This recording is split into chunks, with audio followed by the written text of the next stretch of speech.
Bismillahirrahmanirrahim. Assalamualaikum warahmatullahi wabarakatuh. Sebelumnya perkenalkan, saya Sri Wahyuningsih dengan NIM AH200 dari kelas HES 5E. Di sini saya akan menjelaskan terkait sosiologi hukum serta ruang lingkupnya. Untuk yang pertama, apa sih sosiologi hukum itu? Menurut Printin Sorokin, sosiologi adalah hubungan dan pengaruh timbal balik antara aneka macam gejala-gejala moral, misalnya antara ekonomi dengan agama, keluarga dengan moral, hukum dengan ekonomi, gerakan masyarakat dengan politik. Kemudian, menurut Surjono Surkarto, sosiologi hukum adalah suatu cabang ilmu pengetahuan yang secara analitis dan empiris menganalisis atau mempelajari hubungan timbal balik antara hukum dengan gejala-gejala sosial lainnya. Kemudian, menurut Sudirman Teba, sosiologi hukum Islam adalah hubungan timbal balik antara hukum Islam dengan masyarakat Muslim. Dapat dilihat pada perubahan orientasi masyarakat Muslim dalam menekankan hukum Islam. Perubahan hukum Islam karena perubahan masyarakat Muslim yang disebabkan oleh berlakunya ketentuan baru dalam hukum Islam. Untuk selanjutnya ada hukum Islam dan perubahan sosial. Perubahan sosial adalah segala perubahan pada lembaga kemasyarakatan dalam suatu masyarakat yang mempengaruhi sistem sosialnya, termasuk nilai, sikap, dan perilaku di antara kelompok masyarakat. Kemudian, karakteristik hukum Islam yang pertama, penerapan hukum bersifat universal. Kemudian, yang kedua, sanksinya didapatkan di dunia dan di akhirat.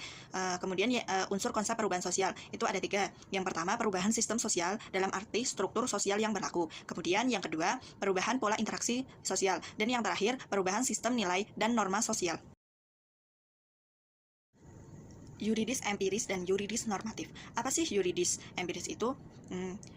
Yuridis empiris merupakan penelitian hukum yang menggabungkan metode penelitian normatif dan metode penelitian empiris dengan pemberlakuan atau implementasi ketentuan hukum normatif pada setiap peristiwa hukum tertentu yang terjadi di dalam masyarakat. Objek kajiannya sebagai berikut, antara lain efektivitas hukum, kepatuhan terhadap hukum, pelaksanaan aturan hukum.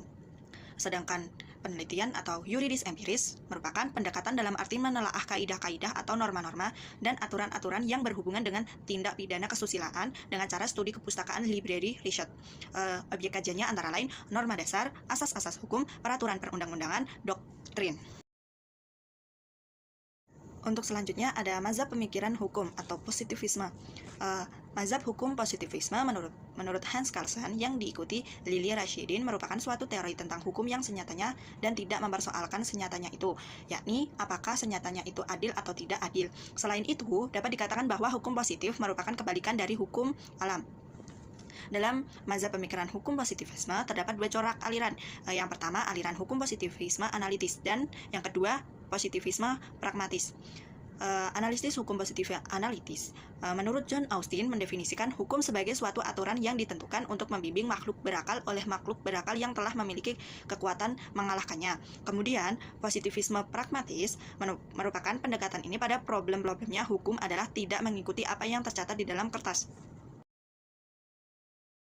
Selanjutnya terdapat kelebihan dan kekurangan dari mazhab hukum positivisme. Kelebihannya terdapat 3. Yang pertama, adanya tantangan masyarakat yang teratur. Kemudian, yang kedua, adanya kepastian hukum. Dan yang terakhir, terjaminnya keadilan secara hukum. Kemudian, kelemahan dari hukum positivisme terdapat 3. Yang pertama, sulit tercapainya keadilan sosial. Yang kedua, sistem hukum positivisme yang tertutup. Dan yang terakhir, sistem hukum dapat dipengaruhi oleh kekuatan politik negara. Selanjutnya ada sociological jurisprudence, yang timbul sebagai proses dialektika antara aliran positivisme hukum sebagai tesis dengan mazhab sejarah sebagai antitesis, di mana positivisme hukum memandang tidak ada hukum selain perintah penguasa atau law is a command of lawgiver. Sedangkan mazhab sejarah memandang bahwa hukum timbul dan berkembang bersama dengan masyarakat. Aliran positivisme hukum mengutamakan akal, sementara mazhab sejarah lebih mementingkan living law dan utilitarisme. Living law merupakan sebagai produk budaya, hukum selalu eksis dalam setiap masyarakat. Karenanya, hukum yang tidak diciptakan, namun hukum ditemukan dalam masyarakat. Karakteristik living law yaitu bentuk tidak tertulis, sifat tidak otonom, sanksi tidak wajib, tujuan keadilan, berbentuk adat kebiasaan, dan norma agama. Kemudian, utilitarisme merupakan suatu aliran di dalam filsafat hukum. Aliran ini sebagai suatu aliran yang melekatkan asas kemanfaatan sebagai tujuan utama hukum. Kemanfaat di sini diartikan sebagai kebahagiaan. Manusia bertindak untuk mendapatkan kebahagiaan dan mengurangi penderitaannya. Pemikiran hukum David Emil Durkheim. Perhatian Durkheim yang utama adalah bagaimana masyarakat dapat mempertahankan integritas dan keharmonisannya pada masa modern, ketika hal-hal seperti latar belakang keagamaan dan etika bersama tidak ada lagi. Durkheim juga menekankan bahwa masyarakat lebih daripada sekadar jumlah dari seluruh bagiannya. Emil Durkheim berpendapat bahwa pendidikan mempunyai banyak fungsi, di antaranya ada 3. Yang pertama, memperkuat solidaritas sosial, kemudian yang kedua, mempertahankan peranan sosial, dan yang terakhir, mempertahankan pembagian kerja. Max Weber dan H.L. Ahad. Max Weber berpendapat bahwa agama adalah salah satu alasan utama sebagai perkembangan yang berbeda antara budaya Barat dan Timur. Weber mendefinisikan negara sebagai sebuah lembaga yang memiliki monopoli dalam penggunaan kekuatan fisik secara sah, sebuah definisi yang menjadi penting dalam studi tentang ilmu politik Barat modern. Kemudian, H.L. Ahad, karyanya yang paling dikenal adalah konsep hukum. Gagasan-gagasan terpenting dalam buku beliau adalah kritik terhadap teori John Austin bahwa hukum adalah perintah penguasa yang ditopang oleh ancaman hukuman. Kemudian, pemisahan antara peraturan primer atau perilaku dan sekunder, metode prosedurnya. Selanjutnya ada pemikiran Ibnu Khaldun. Beliau membagi masyarakat itu menjadi 3 bagian. Yang pertama, masyarakat primitif, di mana mereka belum mengenal peradaban, hidup berpindah-pindah dan hidup secara liar. Kemudian, yang kedua, masyarakat perdesaan, di mana hidup menatapkan walaupun masih sederhana, mata pencarian mereka dari petani dan peternakan. Kemudian yang terakhir, masyarakat kota. Masyarakat ini menurutnya sebagai masyarakat berperadaban, di mana mata pencariannya dari perdagangan dan perindustrian. Keefektifan hukum dalam masyarakat. Keefektifan hukum dapat diartikan dengan kemampuan hukum untuk menciptakan atau melahirkan keadaan atau situasi seperti yang dikehendaki atau diharapkan oleh hukum. Dalam kenyataannya, hukum ini tidak hanya berfungsi sebagai social control, tetapi dapat juga menjalankan fungsi perekayasaan sosial atau social engineering. Faktor yang mempengaruhi sebagai berikut. Yang pertama, faktor hukum itu sendiri. Kemudian, faktor para penegak hukum. Yang ketiga, faktor sarana dan prasarana. Yang keempat, faktor kemasyarakatan. Serta yang terakhir, faktor budaya. Selanjutnya ada law and social control. Untuk memenuhi kebutuhan masyarakat, maka perlunya terbentuknya hukum sebagai social control masyarakat.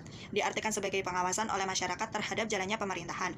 Dengan demikian, social control bertujuan mencapai keserasian antara stabilitas dengan perubahan dalam masyarakat. Dari sudut sifatnya, social control bersifat preventif atau repreventif.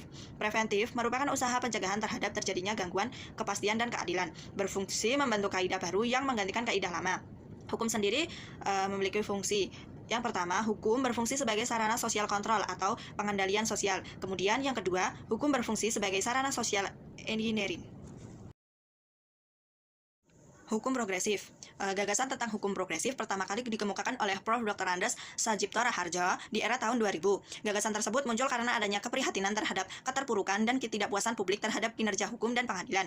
Kemudian hukum progresif merupakan konsep hukum yang menekankan perubahan dan adaptasi hukum secara progresif sesuai dengan perkembangan masyarakat dan nilai-nilai zaman. Kemudian hukum progresif bertujuan untuk mendorong bekerja hukum agar lebih berani membuat terobosan dalam menjalankan hukum di Indonesia dan agar dunia hukum tidak hanya dibelenggu oleh pemikiran positivisme dan legal.